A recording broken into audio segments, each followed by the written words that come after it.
Shalom, shalom saudaraku yang dikasihi Tuhan Yesus Kristus. Pagi ini berjumpa kembali bersama dengan saya dalam renungan pagi Word of Wisdom. Damai sejahtera Allah yang melampaui segala akal pikiran manusia membuat kita bergairah, membuat kita bersemangat, bahkan membuat kita terus menghidupi apa yang Tuhan mau untuk kita hidupi, supaya kita sampai ke destiny ilahi. Dalam banyak perkara, saudara ini kasih Tuhan Yesus Kristus, ternyata banyak orang Kristen tidak memiliki tujuan hidup. Banyak orang yang merasa dirinya cukup hanya beribadah, cukup hanya membangun satu komunitas, tetapi tidak punya tujuan hidup yang jelas. Harusnya ketika kita menyadari kita diciptakan luar biasa, kita dibuat secara spesial, semestinya kita mengerti tujuan hidup kita. Pagi ini saya ajak Bapak Ibu saudaraku yang dikasihi Tuhan Yesus Kristus, mari kenali kita supaya kita mengerti tujuan dan panggilan hidup kita. Renungan pagi ini terambil dari Efesus pasal yang kedua ayat yang ke-10. Demikian firman Tuhan, karena kita ini buatan Allah, Alkitab katakan.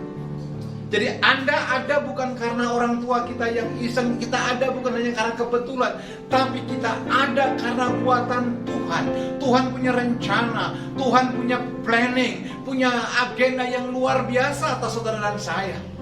Oleh sebab itu saya katakan, diciptakan dalam Kristus Yesus untuk melakukan pekerjaan yang baik, yang dipersiapkan Allah sebelumnya.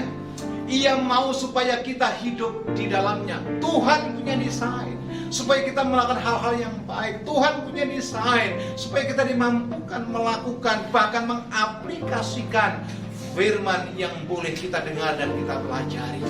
Saudara ini kasih Tuhan Yesus Kristus, pagi ini dalam Word of Wisdom, kenali Tuhan Allah, kenali penciptaan, kenali siapa dirimu, dan berjalan seperti apa yang Tuhan mau. Mungkin tidak terlalu mulus jalan yang engkau tempuh, tetapi percayalah, ketika Allah ada dalam hidupmu, ketika Allah ada dalam keseharianmu, ketika Allah ada dalam kehidupanmu, agenda ilahi, rencana ilahi tidak pernah gagal atas hidup kita. Mungkin banyak di antara kita sedang ada di persimpangan jalan. Mungkin banyak di antara kita sedang dalam kebingungan. Sepertinya hidup treadmill begitu saja. Anda tidak sendirian. Jika Anda rindu untuk berbagi, Anda rindu untuk share, di layar kaca Anda ada nomor telepon. Silakan hubungi kami.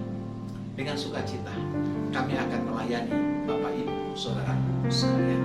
Mari kita datang kepada Tuhan, biar penyertaannya sepanjang hari ini sempurna atas kita.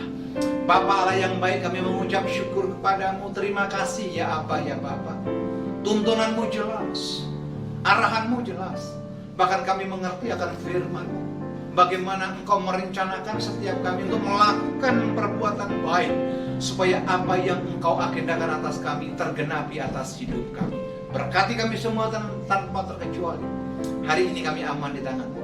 Esok, lusa, dan seterusnya kami ada dalam genggaman. Di dalam nama Yesus kami berdoa dan mengucap syukur.